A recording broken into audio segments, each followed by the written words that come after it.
Hey guys, Mazo here. We are taking a look at Skadoodle. Just chilling out, watching a demo here, doing one of my banter videos. I like doing these.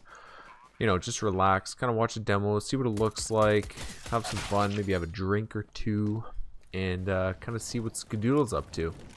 And I've been a big fan of Skadoodle for a long time. I remember watching him when he played for Hold Most 1, coming into the scene pretty much right into Pro League or Invite back then. With a bunch of Call of Duty guys, and Skadoodle actually came from AVA as well, although he played 1.6 as well. I did manage to find some stats from him when he used to play, and it was like this every fucking game almost for Skadoodle. I wanted to find like his stats over the season, but it looks like ESEA doesn't save them that far back, I guess. Anyways, this game is from 2002, and he carried or top fragged every fucking game they played in. He was by far their best player. And you can see a pretty cool weapon swap there between Skadoodle and Stewie, just based on spawn, so Stewie can go take the peek at mid. But yeah, he really carried that Hold Most 1 crew. And I know the page I showed, the team wasn't called Hold Most 1, that's because they changed their name. But back then it was called Hold Most 1, and then they moved on to Curse. Pretty nice shot there. Good game sense for sure. Nice follow-up nade, even gets a little bit of damage. But anyways, the team was kind of in a weird position because they weren't like a Counter-Strike team. They were from different games from AVA, like Skadoodle and Michael 3D and Emong, I believe, were all from AVA. And I think the other guys were from Call of Duty. I could be wrong, but they definitely had some Call of Duty history as well. Michael 3D is also one of those guys that just seems to play everything. I think he's actually playing Overwatch for Selfless now, so he gets around with the FPSs. But they were weird because they were playing against like Dazed and Sean Gares and like old school players. Well, Sean Gares wasn't really old school at the time, but you get what I mean. They were playing against people with Counter-Strike history, and they were just beating the shit out of them like all season long.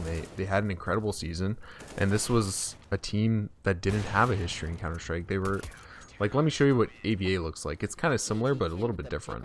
Alright, here is Alliance of Aviant Arms. AVA. A little bit easier to say. This is a 1v4 clutch that Skadoodle wins. And I guess they didn't have first person spectating. That kind of sucks. Considering like fucking 1.3 had that, you know, like first person spectating would make this a little bit more enjoyable. But obviously there's similarities, like you saw the C4 on the ground there, like they plant the bomb, defuse the bomb, I assume. I never played the game, but it's still not really the same as being, you know, going from source to go. It uses the same fucking game engine, right? So you think like someone coming from source would naturally be better at CSGO than someone coming from AVA or Call of Duty, right? But that really wasn't the case the first season.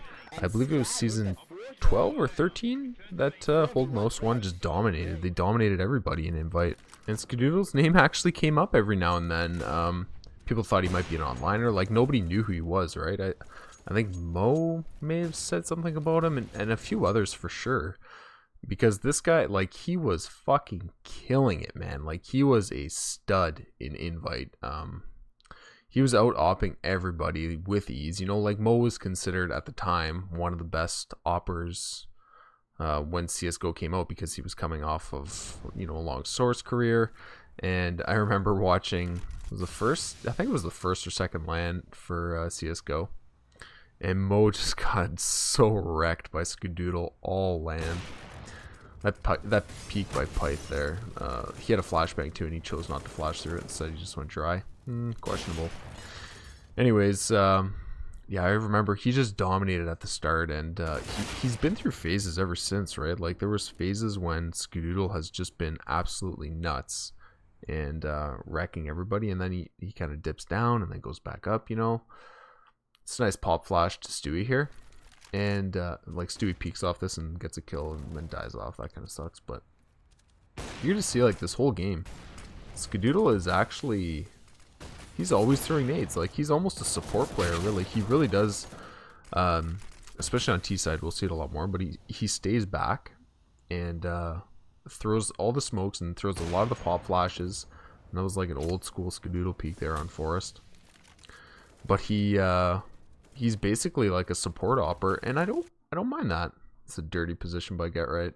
Just peeking over the smoke from the barrels.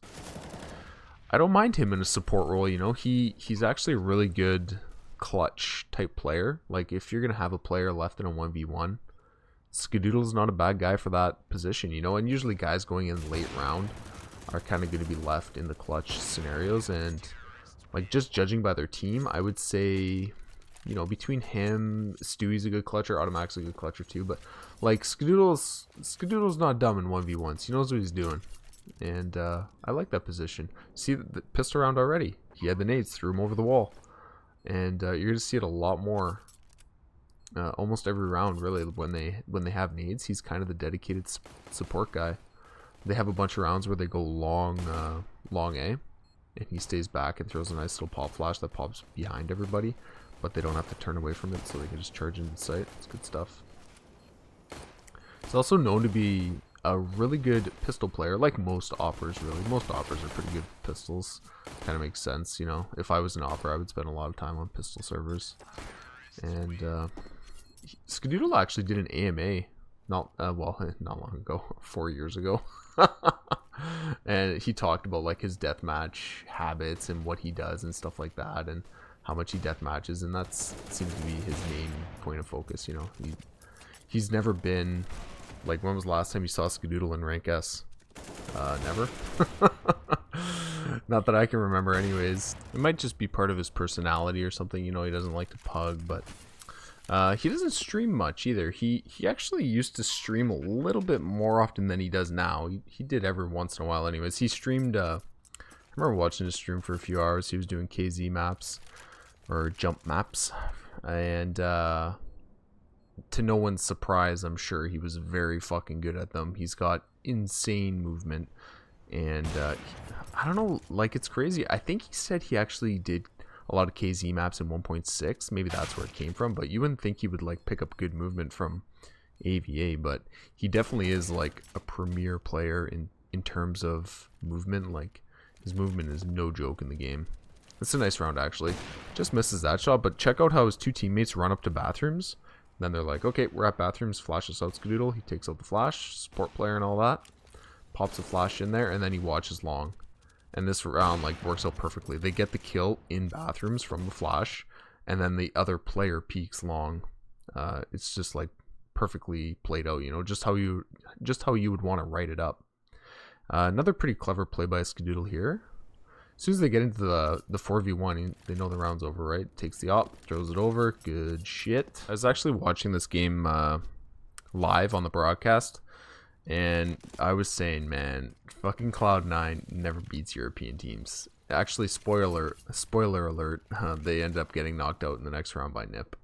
So maybe it's still true, but I'm amazed. They actually go on to win this game. This was the first game in the round robin. And to my fucking amazement, they won a close game against NIP, which I really, you know what, I can't remember when was the last time fucking Cloud9 beat a good Swedish team? It's been a while anyways. I don't remember fucking them ever beating NIP. Like, granted, this was just the best of one, but still.